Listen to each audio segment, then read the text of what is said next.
With the help of a few doctors, we've started to investigate. And we've discovered that depleted uranium is responsible for these deformities and cancer.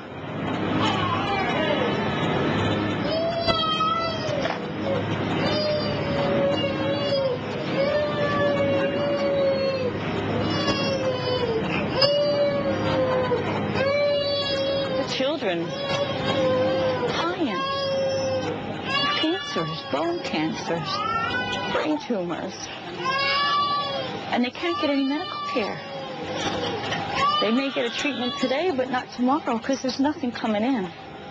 And one Iraqi mother asked me to take her child back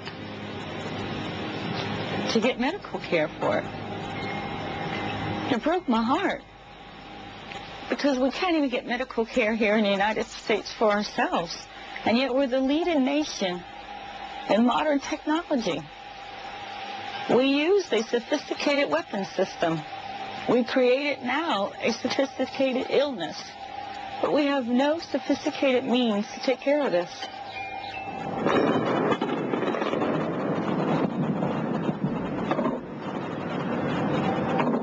4 days after the 1998 conference on depleted uranium, the Allies once again began bombing Baghdad.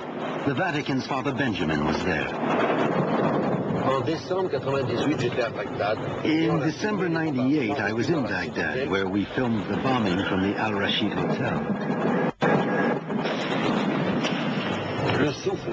The impact threw us against the wall, but I managed to save the camera. Come on! Ali, come on!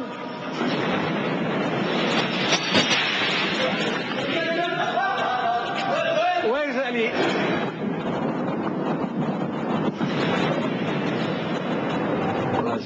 The next day, we visited the bomb sites, along with a number of foreigners who hadn't had time to leave, including 2 Germans. The 2 Germans on December 20th collected a missile fragment, which they then had analyzed in Germany. And this fragment was found to be radioactive. So, not only had DU been deployed during the Gulf War,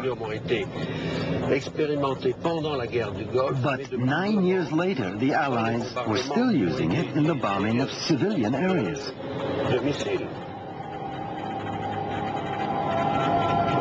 In fact, throughout the shelling of the Balkans, Iraq was being bombarded 2 or 3 times a week. There have been more than 300 deaths as a result, but the world media has had very little to say about it.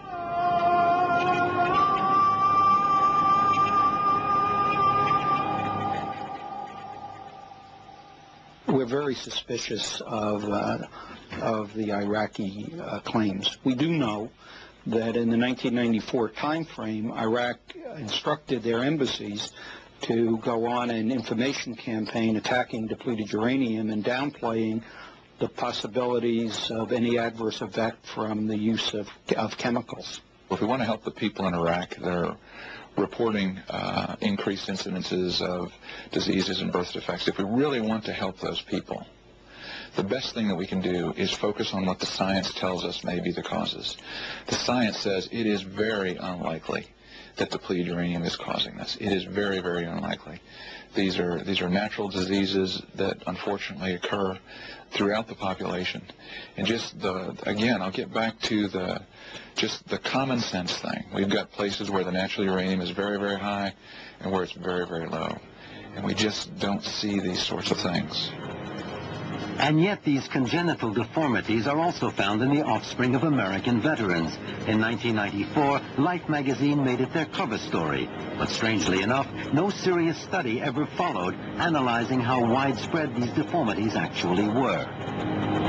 Professor Sigvard Horst Gunther, a German epidemiologist and an old colleague of Dr. Albert Schweitzer, tried to make some sense out of these deformities.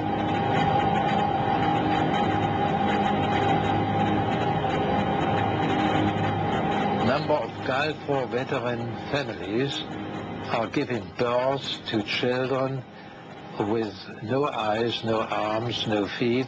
They have trouble with the blood and also respiratory problems.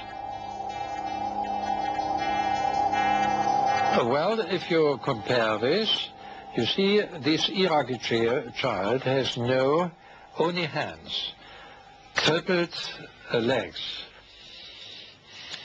And this is a child from the United States. They have only the hands like this one and no legs at all. Similar to this. Similar situation. These children are very intelligent, but you see, and it costs a lot of money for the parents, you see, to give some education to these children. American law prohibits soldiers from suing the government for harm suffered during military service. After the Gulf War, this law was extended to include the harm suffered by family members. Is this why soldiers on active duty won't talk to the media? If they speak out, who's going to provide medical care for their children anymore? Most soldiers that have children that are deformed like this have to stay in the military so that they can get medical care for their children. If they continue to speak out against the one that feeds them, they won't get any benefits. It's very hard. As soon as you start to make noise and you complain, you lose your benefits. So a man that has a child that is deformed, if he gets out of the Army, what kind of job is he going to get that's going to take care of his child medically? Child has a pre-existing disease. No one's going to insure that child.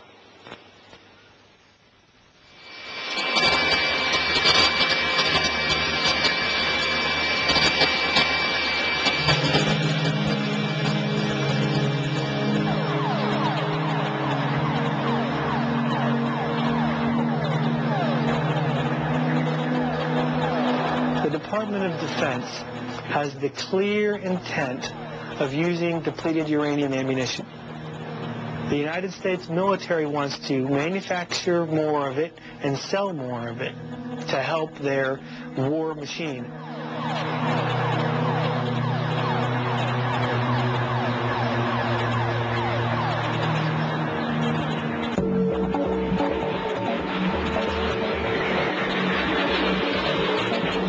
The sale of DU munitions is not limited to American companies.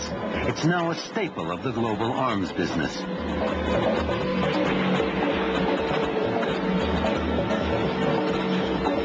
Here we have Sheikh Mohammed bin Rashid shopping. He's come to inaugurate the Dubai Air Show with the son of Syrian President Hafez Assad. All the major arms players are here.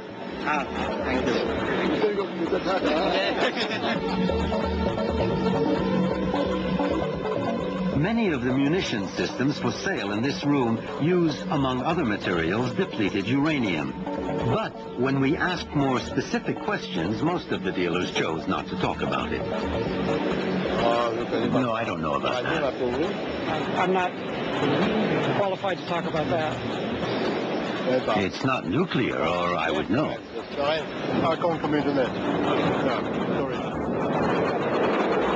Here, Kosovo and the Gulf War are good publicity for the combat-tested readiness of these new arms systems.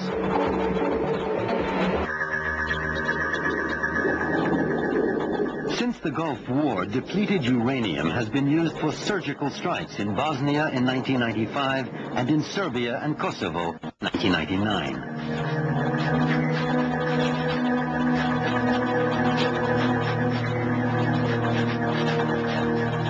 This is the prime delivery platform for depleted uranium ordnance used throughout the war in Kosovo, the U.S. Army's A-10 tank buster.